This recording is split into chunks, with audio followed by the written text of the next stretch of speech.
What's good, y'all? It's the Demouchets REACT, and we're back with another video. Who we got today, C? Today we're back with another American reaction. So excited about this video. If you're new to us and we're new to you, make sure you scroll down, hit that subscribe button, and turn on the post notification bell because we're on the road to 200K. And we cannot get there without you guys. Alright, join the family. Without further ado, let's get into the video. Let's get it.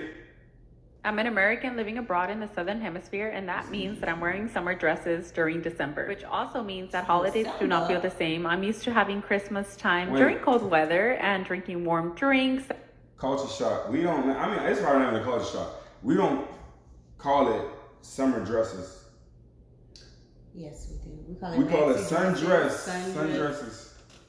Yeah, no, same thing though. No, you're right. It's same not. thing. It's more than one. I don't know no better. I don't even put these on to exactly. That's why I'm like, dude, you don't wear it. No, this hush. But what you call it? What you call it? We ain't gonna. What you call it? A sundress. Yeah, that's what I always looked at it as. Because that's all. I'm an American living abroad in the Southern Hemisphere, and that means that I'm wearing summer dresses during December, which also means that holidays do not feel the same. I'm used to having Christmas time during cold weather and drinking warm drinks and having all of the cozy vibes, which I definitely do not have at the moment. But this also makes me realize how high consumerism is in America, because these stores have very minimal Christmas decor, and in the US, you'll have them out on the stores by Halloween time. I'm an American living abroad in the most expensive country in South America, so I'm gonna take you guys with me grocery shopping.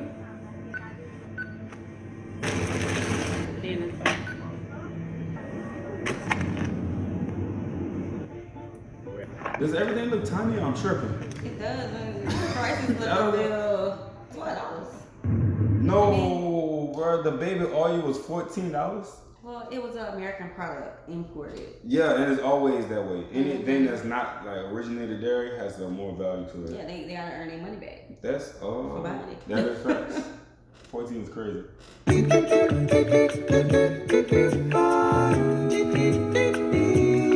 in the bag. Oh, like a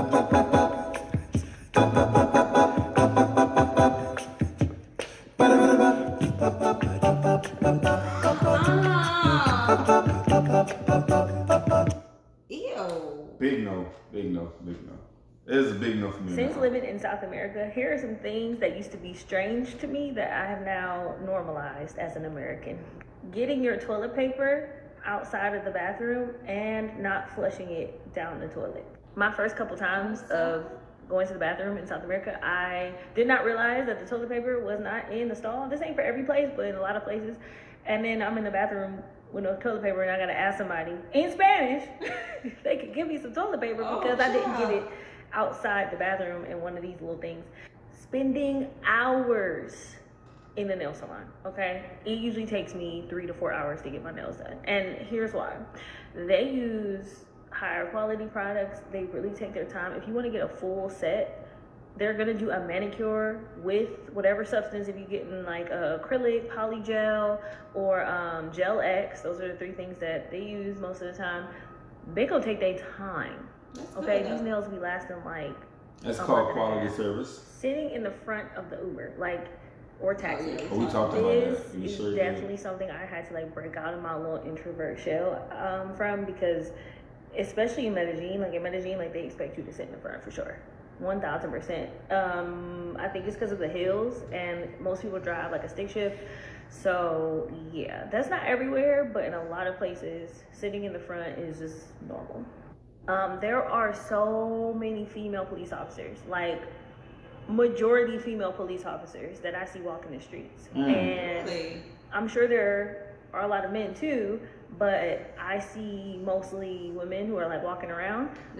Also, I don't really see police in action often. Like, it is rare that I hear police siren or that I see police doing any type of like confronting. It's usually like to regulate traffic, maybe stand on post to prevent anything from happening, or like this situation, a guy's cart got knocked over, somebody's car knocked the cart over in traffic. The police came to try to help him pick his stuff up. So the police came to help. Are extremely friendly, as long as you're not obviously breaking the law. And yeah, I feel we would have had the ambulance, the fire trucks, and the cops. Yeah, but to just help, like, sometimes this one time, right? I have seen an accident happen in front of me, and the police was on side of me, seeing this accident, kept going about their business. What you think it was? He was clocking in or going home? It wasn't his business. They had to call. Sometimes it's not even their county. They just passing through. Ooh, I wonder if people out in other countries, they don't have that though, because they don't really deal with counties like that, if I'm not mistaken. Like jurisdiction. Yeah, that part. That's about it. I don't know. But also, let's speak on the toilet paper being on the outside. Imagine if you did the number 2 and you just didn't know.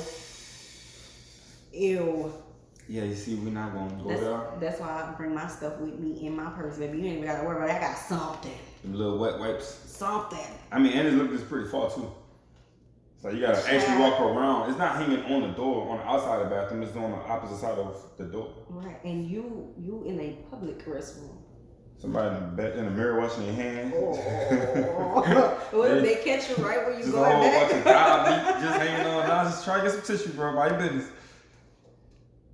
And yeah, they don't want no problems. They're really there to protect and serve. So that's interesting because that's not my experience, and my dad's a police officer. So yeah. Next up, working out and physical fitness is like integrated within the community. Like, I'm sure people got aesthetic goals and all that, but I'm telling you, the gyms be packed. Like how it's packed in the States at the first of the year where everybody is like excited about reaching their fitness goals. It's like that in the gym every single day. Okay. It don't matter the season, no matter the time, it don't matter. It's always gonna be packed. And then there's these parks with these outdoor gym equipment, like whatever. And granted, there's a couple places in the States that do have these, but these are everywhere. Like almost every park you go to, they got a little like outdoor elliptical. There's like pull-ups and push-up bars, machines, like gym equipment, but outside. So I love that. I think that's really dope, and I think they prioritize walking, healthy food, and it's just much different than it is in the States. Speaking of physical fitness, the babies be outside. Like the kids be outside, okay? And especially at night, I've noticed that. I don't know if it's like a technique or a tactic to wear the kids out before bedtime, but the kids be outside the park at night, with or without their parents. And that's why people always like, oh my God, be safe, I hope you're safe. I'm like, do you understand that even at night, like the kids be outside? They be chilling, playing, running around, and it is definitely a normal thing. And my American instinct is like, oh my God, the kids are out. Like, who's watching them and where are their parents? And like, they're gonna get, you know what I mean? So, tainted. That's I also crazy. noticed that the park is like a central place for people to go with their families, take walks, watch the sunset. Like, not to say that people don't do that in the States. I think people do, but people take their whole families. Like, I'm talking cousins, aunties, everybody, and they just outside on a blanket, enjoying their time and appreciating the little things. And I just think it's something that, I don't know what happened. Like, I remember when I was younger, that was a prominent thing. Like, families were just together, and you know, you would meet up at the park in a little gazebo thing, your whole family out there cooking out on a random Saturday. And not to say people don't do that still, but it's so prominent here. It's like every weekend, people outside with their whole family, just having a good time. I love that. And I wish we had more of that in the States. And it's not too late. It's not too late, but you gotta be honest, people busy. Yeah. Bro, what's happening everywhere and how things is moving, people are busy. There's no way possible they can have that luxury unless they're really just, prioritizing it. Cost of living is high, and the minimum wage has not grown. Okay, it's still the same in a lot of places. So I think that's a big factor in why we have gotten away from our childhood, like things that was normal in our childhood, like even trick-or-treating, that's different today. We didn't have no trunk or treat. When we was younger, we went through the neighborhoods. Yeah, door to door. It's not too late. I feel like we can get back to that, but I just feel like we be that's how so busy it and is. It's just stressed we and got like the max right worried, now. and we let little things go by the wayside. So, my Americans, let's get back to that. Like, I think that's so important. Family being here makes me miss my family, because I'm like, oh, I'm not just talking about mom, dad, and kids. I'm talking about whole family. I feel like we see each other on family reunions.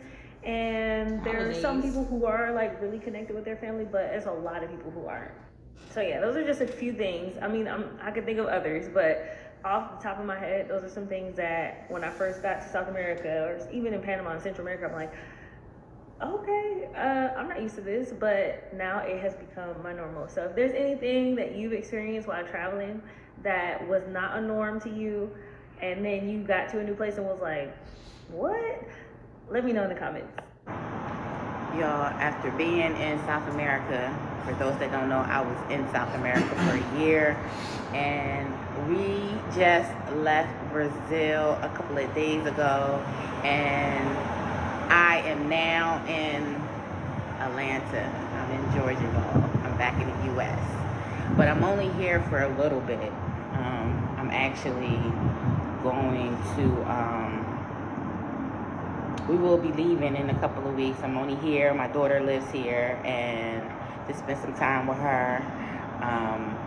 I have decided to come to Atlanta for a couple of weeks, and we're headed to Japan next.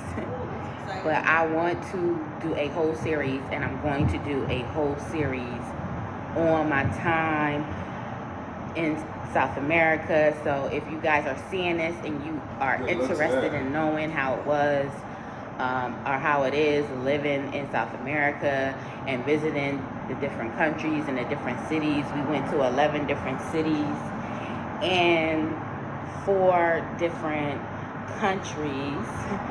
We was in Colombia, Ecuador, Peru, and Brazil for months at a time. And I learned so much. I learned so much about myself. I learned so much about other people and their culture. I met some amazing people, some beautiful, beautiful people I met. And I also met some amazing women out here doing their thing and moving abroad. I have met some expats who moved to Colombia and they out there doing their thing. I have met some beautiful locals. So I want to mention, when we went to South Africa, I can't say it was on my mind that I was expecting to run to someone from America. Running to somebody that was from America, but surprisingly I did, and a lot of them was excited to see me. It was like, oh man, how long are you staying, or did you guys find, are y'all settled in yet? It's like they knew the initial question. You know what I'm saying? And I'm not shocked with her as well as she's mentioned that she's running into people too, because everybody be everywhere, you just don't be realizing it, but they really be out there for her. And they're so excited to see you because you have a same willingness to learn a different culture and be in a different place as them. Yeah, it's like when you're looking for like-minded people, it's like they instantly understand what you're doing right there. On some level, they get it, You came too, huh? Yeah. I hit it off with in Peru and actually in Ecuador too. I met this older lady who she was a white lady, and I don't know what I can say and what I can't say on this. So if my video don't get approved, that means I said something I wasn't supposed to say. So, but she was an older lady and her kids was grown. She was a divorcee and she was living in Ecuador, and I was just amazed at her, just hearing people their different backgrounds and their different experience and what led them to move and what led them to decide to move to a different country and how they're making it work for them. So I'm going to share my experience. I'm going to share I'm going to try to be as transparent as I can about the cost and what I spent from month to month, but I will say that on the average, I probably spent about $2,500 a month for everything. I mean everything, and that's for me and my son, who is my son. The unique thing about my situation and what I'm doing is that my son is my traveling buddy, and he is 21 years old. So he's not a kid. He's my son, but he's a young adult, but he's on the spectrum, and he has what is called developmental delay, which just means he processes things a little slower than than normal people, but so do I. So, but so just being able to share this experience with him, and he's just like a sponge. He observes everything. He don't say much, but he observes everything, and he'll say it years later. Remember that time we was in Mexico? Because we did live in Mexico. So I'm going to come back on here. I feel like I'm rambling, but I'm going to start sharing my experience when I was in South America. Yeah, I think that's it. Yeah, she said she's gonna come back. Okay, I think that's amazing to just travel somewhere. Well, first of all, it sounded like they be traveling. Okay, she was talking about Mexico, Peru, Ecuador, Brazil, all these places, right? But to travel somewhere with someone who is different, period. It's just different. Like, how accommodating is these places? I would love to read some of those experiences if you or your children or one of your family members travel often and y'all are well traveled to different countries. Like, how do y'all find that? If the areas are accommodating, because I know in some places we have talked about not having the ramps for wheelchairs and things like that. So just let us know. Right, 100%. I agree. Yeah. All right, y'all. We hope you guys enjoyed this video with us. Be sure to subscribe. We'll see you soon. Peace.